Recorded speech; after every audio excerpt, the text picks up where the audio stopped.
So now we're gonna do this example, and we're super excited about it. 4 is what percent of 16? 4 is what percent of 16? The first thing we're gonna do whenever we're looking at a percentage problem like this is we're gonna write down our formula. So let's do that together. And so as before, here we're looking at the following formula: part over whole is equal to percent over 100. One of the things that I want you to also notice as I've been doing it in this video is I'm verbalizing this statement. If you verbalize it also as you're drawing it and as you're taking notes on this video, you will see that it'll become like a part of your brain. It's like another way that your brain will have access to this information, not having just seen it, but also having heard it orally, will help to cement it in your brain so that if you're under a stressful situation, you can remember it should you need it. Okay, anyway, so let's continue. So 4 is what percent of 16? So 4 is the part here, 16 is the whole, and the percent is what we're looking for. So the percent we're going to put an X, okay? So let's do that together here. X, 4, 16. By the way, the dead giveaway that the 16 was the whole was here. 4 is what percent of 16? Okay. Okay. And now, as you can see from our previous examples, you can see that once we have it set up like this, it's very easy for us to plug into our formula, right? So we would put our part over our whole is equal to our percent over 100, okay? And so here, we know that if, let me see here, if A over B is equal to C over D, then we know that AD is equal to BC. By the way, that's another reason why I'm reading this out loud as well as I write it for you, because I want you to, by saying it out loud, by stating the sentence, and by writing it down, I want it to become like deeply ingrained in your brain so that you can use it in whatever scenario. In this case, you know, we could simplify these fractions and stuff, but we're not going to do that. We're just going to go straight to this formula.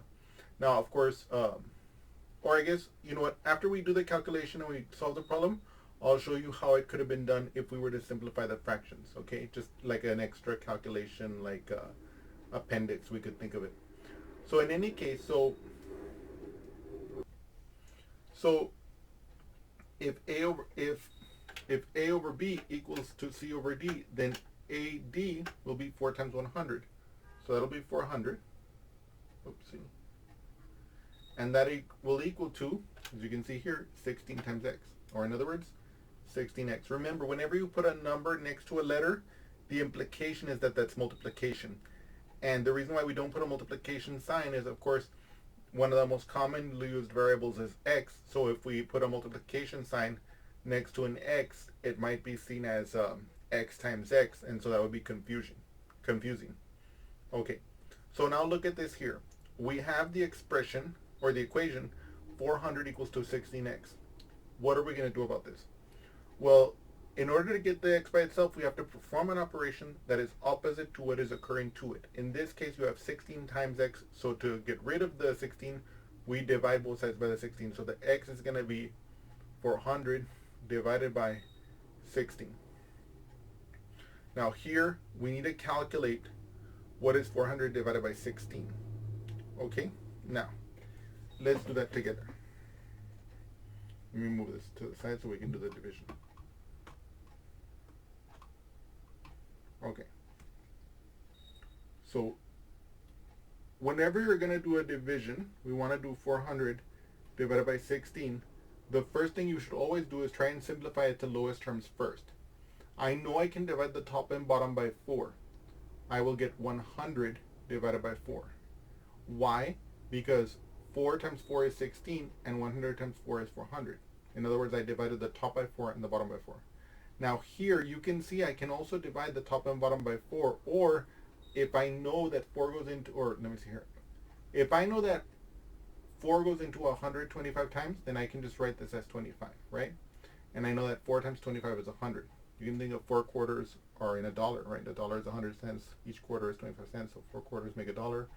So this is, you know, how we would do this. if it wasn't as easy as this, so let me actually go backwards here and let me plug that in here. So we know that 400 divided by 16 is 25. So we know that here, this x is 25, okay?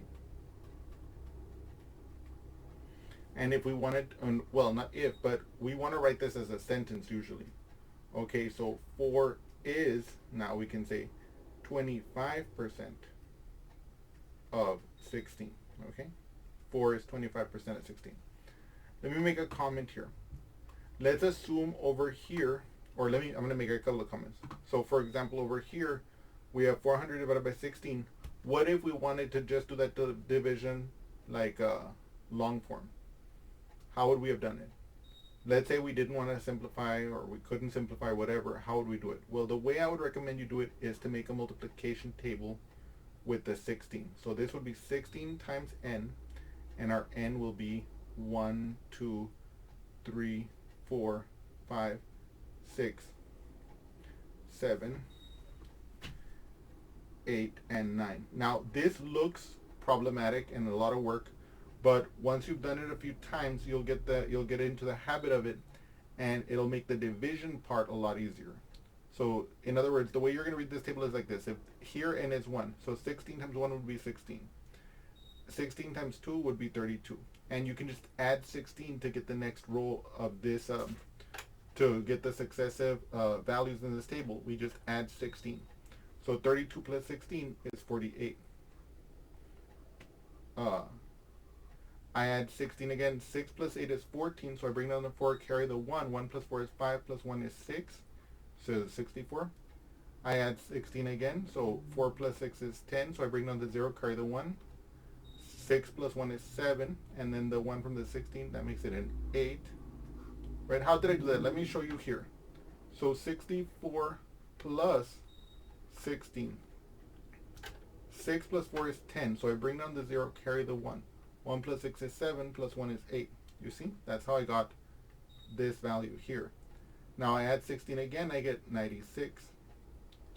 I add 16 again, let me show that to you here. 96 plus 16. 6 plus 6 is 12, carry the 1. 1 plus 9 is 10, plus 1 is 11. So that's 112.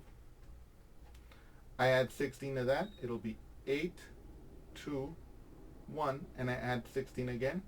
So let me do that up here, or 128 plus 16. 8, so 8 plus 6 is 14. So I bring down the 4, carry the 1. 1 plus 2 is 3, plus 1 is 4. Then I bring down the 1 here like this, and that's 144. Okay? And so then if I was doing this so then going back to this division problem, we would say how many times does 16 go into 40? We can see from the table here, because we already did the table, that would go in 2 times. 2 times. 2 times 16, again, we can read that from the table, is 32. Then we ask, what is 0 minus 2? We can't do that. So what we're going to do is we're going to have to borrow. So let me show you that subtraction here again. So we asked how many, oh, let me move this out of the way. Oh my God. Oops, let me do that here. 40 minus 32. So we asked what is 0 minus 2? Well, we can't do that, right? Because 2 is bigger than 0. So what we do is we borrow from this 4. This becomes a 3. This becomes a 10. 10 minus 2, aha, that's 8. 3 minus 3, that's 0. And so that's how I get an 8 here. And then I bring down this 0 here like this, and I ask how many times does 16 go into 80? And because we made our table already, we know that goes in 5 times. And moreover, from our table, we see that that will give us 80. So 5 times 16 is 80. 80 minus 80, that's 0. So we just write a 0 here. And since there's nothing left to drop here, we know that the division terminates there. Okay, so if we didn't simplify the fraction or anything, and we needed to do this division, we could do it like this. Now, I will admit to you that it's easier to simplify the fraction. I will also admit to you that it's kind of tedious to make this table, the multiplication table that I was recommending you to make here. But what I do want to say is this. if you take a few moments to make the table, you take a few moments to do the additions on the side like I did here, then when you're actually doing the division, it's a lot easier because you're not trying to switch the modes in your brain, which I see a lot of students do, and that is switching between, does 16 times 3 go into this value, or and then especially if you need to get a decimal part, that switching between multiplying and dividing it becomes inefficient. And so this technique will just help you do the division better and faster. Okay, and let me see here.